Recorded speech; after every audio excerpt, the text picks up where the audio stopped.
आगाज करेंगे इस खबर के साथ कि पीपल्स पार्टी के चेयरमैन बिलावल भुट्टो जरदारी ने कहा है कि इस्लामाबाद से वापस आऊंगा तो आईनी बेंच या अदालत बनाकर आऊंगा।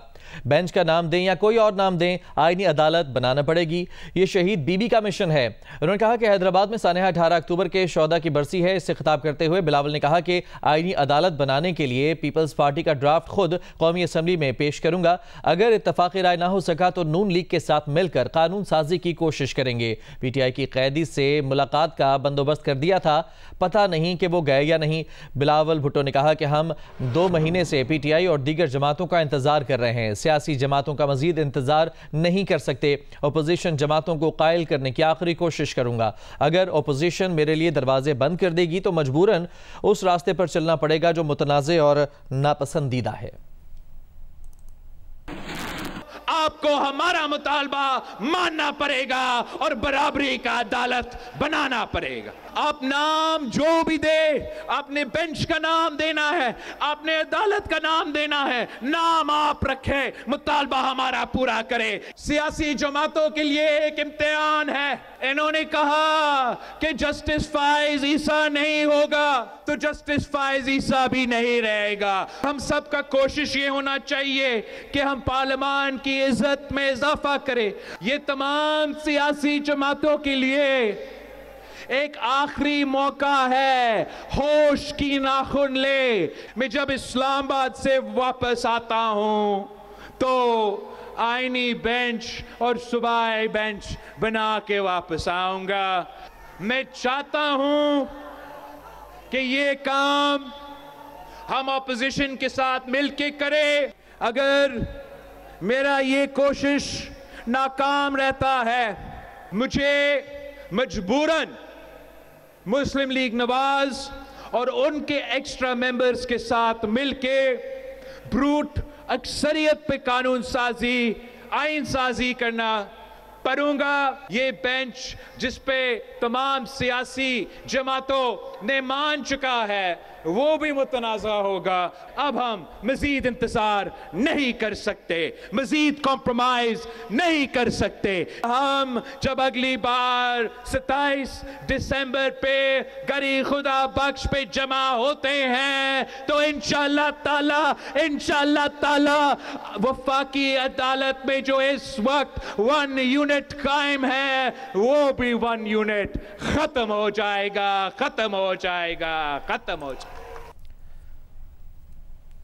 और अभी आपको बताएं कि मुजव्वज़ा 26वीं आईनी तरमीम के मामले पर मौलाना फजलुर रहमान से मुलाकातों का सिलसिला जारी है।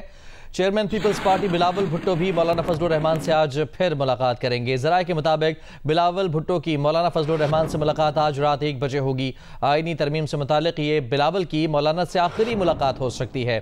तफसीलात जानते हैं। GA न्यूज़ के नुमाइंदे वकार सती हमारे साथ मौजूद हैं। वकार, बताइएगा मौलाना फजलुर रहमान के घर पर सियासी मुलाकातों की क्या तफसीलात हैं? बिलावल कब तक आ रहे हैं वहाँ? देखिए, आज सारा दिन मौलाना के घर में लोगों का, इत्तेहादियों का और अपोजिशन के लोगों का आना जाना वो लगा रहा है। शाम को बिलावल भुट्टो जरदारी जो है कौमी असम्बली में पार्लिमानी पार्टी के इजलास से खिताब के बाद मौलाना के घर गए थे और वहां पे उन्होंने ये कहा गया था कि पीटीआई की एक आखिरी शर्त यह है कि हमें मिलने दिया जाए इमरान खान साहब से। और बिलावल साहब ने बीच में मीडिएशन वो करा के हुकूमत को फाइल किया और कल सुबह 8 बजे एक वो डेलीगेशन जा रहा है इमरान खान साहब से मिलने के लिए। और उसके बाद अभी वो जलसे में भी उन्होंने अनाउंस किया, जबकि मौलाना के जो जराए वो करीबी है वो कह रहे हैं कि 1 बजे का टाइम है कि 1 बजे वो आएंगे और दोबारा वो मुलाकात होगी। और अब जितनी शराइत थी पीटीआई की वो सारी पूरी हो गई हैं आईनी तरमीम के अंदर भी, और मुलाकात की शर्त भी पूरी हो गई है और आखिरी दफा बिलावल उनसे मिलने जा रहे हैं। आखिरी मुलाकात हो सकती है बिलावल और मौलाना फजलुर रहमान की। बहुत शुक्रिया आपका तफसीलात के लिए वकार। खबर देंगे आपको, खुसूसी पार्लियामानी कमेटी ने 26वीं आईनी तरमीम के मुजव्वज़ा ड्राफ्ट की मुत्तफ़िक़ा मंजूरी दे दी है। चीफ जस्टिस पाकिस्तान की तकर्रुरी खुसूसी पार्लियामानी कमेटी सुप्रीम कोर्ट के 3 सीनियर तरीन जजेस में से करेगी। इस 12 रुकनी खुसूसी पार्लियामानी कमेटी में कौमी असम्बली के 8 और सेनेट के 4 अरकान शामिल होंगे। सुप्रीम कोर्ट के जजेस की तैनाती के लिए जुडिशल कमीशन की तश्कील नौ की जाएगी। वकार सती की रिपोर्ट देखिए। पार्लिमानी खुसूसी कमेटी ने आईनी तरमीम का मसवदा मुत्तफ़िक़ा तौर पर मंजूर कर लिया। मुजव्वज़ा 26वीं आईनी तरमीम के लिए मसवदे में 26 तरामीम शामिल हैं। मुजव्वज़ा मसवदे के मुताबिक आईनी बेंच तश्कील देने की तजवीज़ है। जुडिशल कमीशन आईनी बेंचेस और जजेस की तादाद का तयन करेगा। आईनी बेंचेस में हर मुमकिन तौर पर तमाम सूबों से जजेस की तादाद मुसावी होगी। आर्टिकल 184 के तहत अज खुद नोटिस का इख्तियार आईनी बेंचेस के पास होगा। आर्टिकल 48 में तरमीम तजवीज़ की गई है कि वज़ीर-ए-आज़म या काबीना के सदर ममलकत को भिजवाई गई एडवाइस पर कोई अदालत, ट्रिब्यूनल या अथॉरिटी सवाल नहीं उठा सकती। आर्टिकल 175A में भी तरमीम तजवीज़ की गई है। चीफ जस्टिस पाकिस्तान की तकर्री खुसूसी पार्लिमानी कमेटी 3 सीनियर 3 जजेस में से करेगी। किसी सीनियर जज के इनकार पर अगले सीनियर जज को पैनल में शामिल कर लिया जाएगा। चीफ जस्टिस पाकिस्तान का तकर्रुर 3 साल के लिए होगा और उम्र की बालाई हद 65 साल मुकर्रर करने की तजवीज़ है। चीफ जस्टिस के तकर्रुर के लिए 12 रुकनी खुसूसी पार्लिमानी कमेटी में कौमी असम्बली के 8 और सेनेट के 4 अरकान शामिल होंगे। कमेटी में हुकूमती और अपोजिशन अरकान की तादाद बराबर होगी। सुप्रीम कोर्ट के जजेस की तैनाती के लिए जुडिशल कमीशन की तश्कील नो भी की जाएगी। चीफ जस्टिस जुडिशल कमीशन के सरबराह होंगे। सुप्रीम कोर्ट के 4 सीनियर 3 जजेस जुडिशल कमीशन के अरकान होंगे। वफाकी वज़ीर कानून, attorney general, Pakistan bar council का एक नुमाइंदा, कौमी असम्बली और सेनेट के 2-2 अरकान भी कमीशन के रुकन होंगे। कौमी असम्बली और सेनेट से हुकूमत और अपोजिशन का एक नुमाइंदा लिया जाएगा। जजेस तैनाती के कमीशन में चेयरमैन सेनेट का नामजद करदा गैर मुस्लिम रुकन या खातून भी शामिल होंगी। ये शख्सियत ऐसी होनी चाहिए जो सेनेट में टेक्नोक्रेट का इलेक्शन लड़ने की अहल हो। आर्टिकल 186A के तहत सुप्रीम कोर्ट हाई कोर्ट के किसी भी केस को किसी दूसरी हाई कोर्ट या अपने पास मुंतकिल कर सकती है। जजेस तकर्रुर कमीशन हाई कोर्ट के जजेस की सालाना कारकर्दगी का जायजा लेगा। आर्टिकल 38 में तरमीम तजवीज़ की गई है कि जिस हद तक मुमकिन हो सके 1 जनवरी 2028 तक सूद का खात्मा किया जाएगा। वकार सत्ती, जियो न्यूज़, इस्लामाबाद। ज़राए ने इम्कान जाहिर किया है कि मखसूस नशिस्तों के हवाले से इलेक्शन कमीशन इलेक्शन एक्ट तरमीम पर अमल दरामद करवा देगा। इलेक्शन कमीशन का इजलास के बाद ज़राए ने बताया कि इलेक्शन कमीशन ने अभी तक मखसूस नशिस्त के हवाले से इलेक्शन एक्ट में तरमीम पर अमल दरामद का फैसला नहीं किया। ताहम इलेक्शन कमीशन का इलेक्शन एक्ट तरमीम पर अमल दरामद का इम्कान है। ज़राए के मुताबिक सुप्रीम कोर्ट के मुतादिद फैसले मौजूद हैं कि कानून में तरमीम की सूरत में नए कानून पर अमल दरामद होगा। सुप्रीम कोर्ट में इलेक्शन कमीशन की CMA मौजूद है, जिसमें सवाल है कि इलेक्शन एक्ट पर अमल करें या सुप्रीम कोर्ट के फैसले पर। इलेक्शन कमीशन की दरख्वास्त पर अभी तक समाअत नहीं हुई। 1 माह से ज़ायद दरख्वास्त ज़ेर इल्तवा है। CMA पर अभी तक केस नहीं लगा और समाअत नहीं हुई।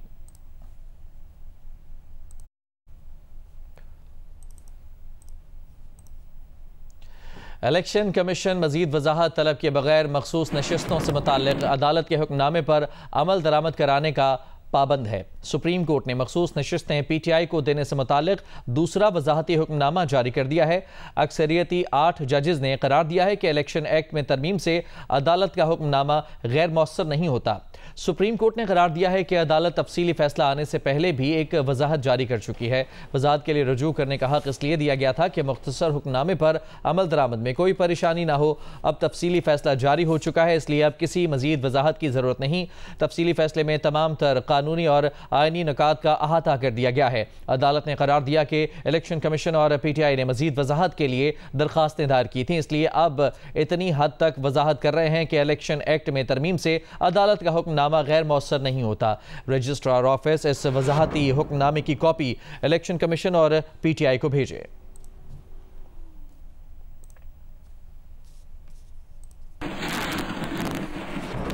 और ख़बर है कि पाकिस्तान से 100 टन इमदादी सामान लेकर एक तैयारा लबनान के दारुल हुकूमत बैरूत पहुंच गया है। ये इमदादी सामान इसराइली जारहियत से मुतासरा लबनानी अवाम के लिए भेजा गया है। सिफारती ज़राए के मुताबिक C-130 से पहुंचाई जाने वाली इस इमदाद में गोश्त, कंबल और खेमों समेत दीगर सामान शामिल है। तफसीलात जानते हैं। जियो न्यूज़ के नुमाइंदे अली इमरान सैयद हमारे साथ मौजूद हैं। जी अली इमरान, बताएगा क्या तफसीलात हैं? जी, ये 100 टन के करीब जो है वो जो सामान है वो पहुंचा है, जिसमें अद्वियात भी हैं, खैमे भी हैं, कंबल भी हैं और तैयार गोश्त भी है। इसके अलावा भी दीगर जो ज़रूरियात की चीज़ें हैं ऐसे वक्त में कि जबकि सदर लेबनान में दर्जनों गांव खाली करने का हुक्म इसराइल हर एक दिन के बाद देता है, तो ऐसी सूरत में बहुत बड़े पैमाने पर डिस्प्लेसमेंट हुई है। और क्योंकि लेबनान का रास्ता खुला हुआ है, गजा के मुकाबले में यहाँ ज़्यादा एड आगे भी जाने की तवक्को है, क्योंकि पाकिस्तानी अपनी जेनरोसिटी के हवाले से बहुत मशहूर हैं, भले से मुल्क के अंदर मामला कोई हो या बाहर हो। जी ठीक, बहुत शुक्रिया आपका तफसीलात के लिए।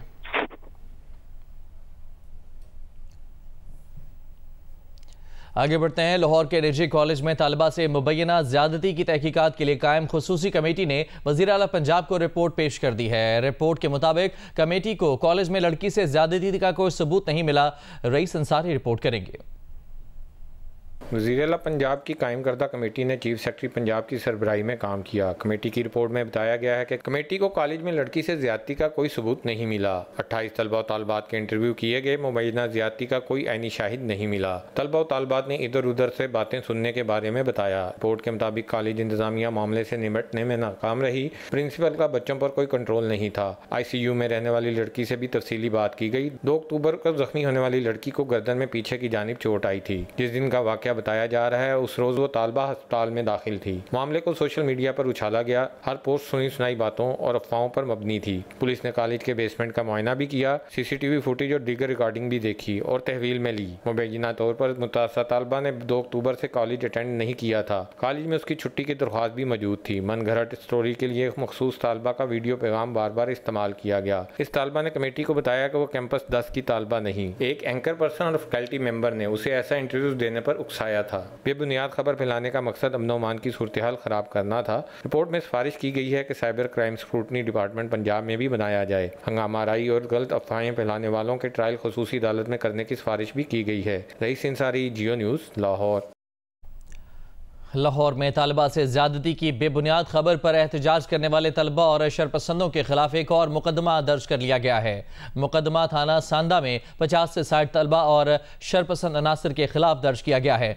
FIR के मुताबिक सांदा के इलाके रिवाज गार्डन में वाक़े निजी तालीमी इदारे के कैंपस में तोड़ फोड़ की गई। मुकदमा सब इंस्पेक्टर शहबाज की मुद्दत में तोड़ फोड़, पुलिस मुकाबला, रोड ब्लॉक करने समेत मुख्तलिफ दफात के तहत दर्ज किया गया है। मुकदमे में 9 मुल्ज़मान नामजद हैं और उन्हें गिरफ्तार कर लिया गया है।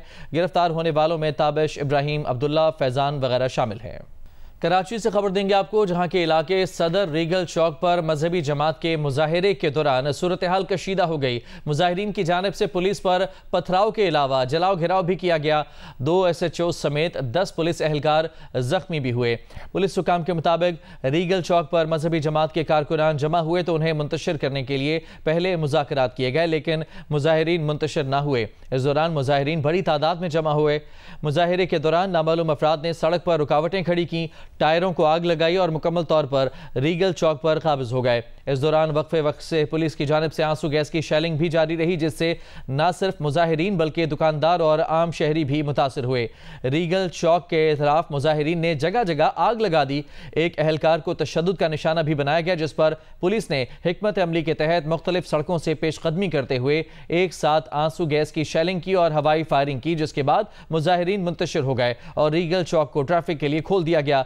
इस हंगामा आराई के दौरान 2 SHOs और खातून पुलिस एहलकारों समेत मजमूई तौर पर 10 अफसरान और एहलकार जख्मी हुए। पोलियो से बलूचिस्तान और खैबर पख्तूनख्वा के 4 मजीद बच्चे मुतासर हो गए हैं। मुल्क में पोलियो केसेस की तादाद 37 हो गई है। तफसीलात जानते हैं जियो न्यूज़ के नुमाइंदे वकार भट्टी से। जी वकार, बताएगा क्या तफसीलात हैं?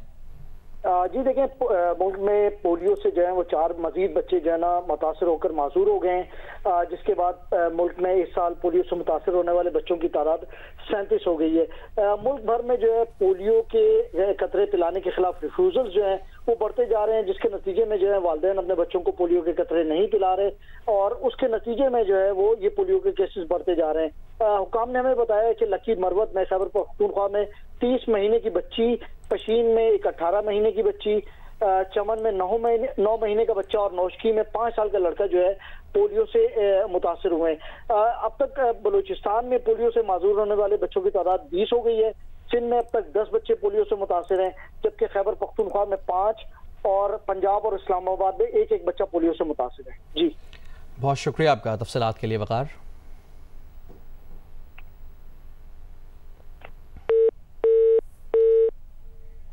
मलीर कराची से निकलने वाला दरियाए सिंध बचाओ बेदारी मार्च ठट्ठा पहुंच गया। शुरका का ठट्ठा पहुंचने पर मुख्तलिफ जमातों के कारकुनों ने वालेहाना इस्तकबाल भी किया।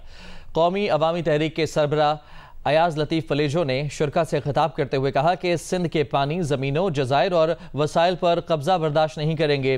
वफाकी हुकूमत के दरियाए सिंध पर नए केनालों के मंसूबे रद्द करते हैं। उन्होंने कहा कि 400 किलोमीटर तवील समंदरी हदूद वाला सिंध बेरोजगारी से तड़प रहा है। सिंध के एतराज़ात के बावजूद CDWP ने मुतनाज़े मंसूबों की मंजूरी क्यों दी? डॉक्टर आफिया सिद्दीकी की अमरीकी जेल से रिहाई और वतन वापसी के केस में हुकूमत पाकिस्तान ने सज़ा की माफ़ी के लिए अमरीकी सदर को ख़त लिख दिया है। वज़ीर आज़म शहबाज शरीफ ने अमरीकी सदर जो बाइडन को लिखे गए ख़त में कहा है कि डॉक्टर आफिया सिद्दीकी को अमरीकी डिस्ट्रिक्ट कोर्ट ने 86 साल कैद की सज़ा सुना रखी है। बतौर वज़ीर आज़म इस मामले में मुदाखलत मेरी जिम्मेदारी है। गुजारिश है कि आप अपना आईनी इख्तियार इस्तेमाल करते हुए इंसानी बुनियादों पर आफिया सिद्दीकी की सज़ा माफ़ करके रिहाई का हुक्म दें। और खेलों की दुनिया से खबर देंगे आपको। न्यूजीलैंड ने वेस्ट इंडीज को 8 रन से हराकर विमेंस T20 वर्ल्ड कप के फाइनल तक रसाई हासिल कर ली है। न्यूजीलैंड ने 9 विकेटों पर 128 रन बनाए। वेस्ट इंडीज टीम 120 रन बना सकी। विमेंस के मेगा इवेंट का फाइनल इतवार को न्यूजीलैंड और जनूबी अफ्रीका के दरमियान खेला जाएगा। थम गया। नुमान अली और साजिद खान ने मुल्तान टेस्ट में इंग्लैंड को स्पिन के जाल में फंसा लिया। इंग्लिश बैटर्स 297 रन के हदफ के ताक़ुब में 144 रन पर ढेर हो गए। मैच में नुमान अली ने 11 और साजिद खान ने 9 विकेटें हासिल की। टेस्ट मैच जियो सुपर से बराह रास्त नशर किया गया।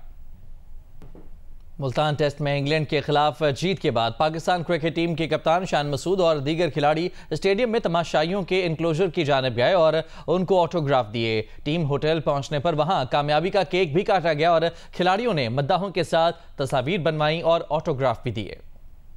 पाकिस्तान के मारूफ अदाकार सलीम नासिर को अपने मद्दाहों से रुखसत हुए आज 35 साल बीत गए। आंगन टेढ़ा और आखिरी चट्टान जैसे ड्रामों से मकबूलियत हासिल करने वाले सलीम नासिर की अदाकारी आज भी मिसाल के तौर पर पेश की जाती है।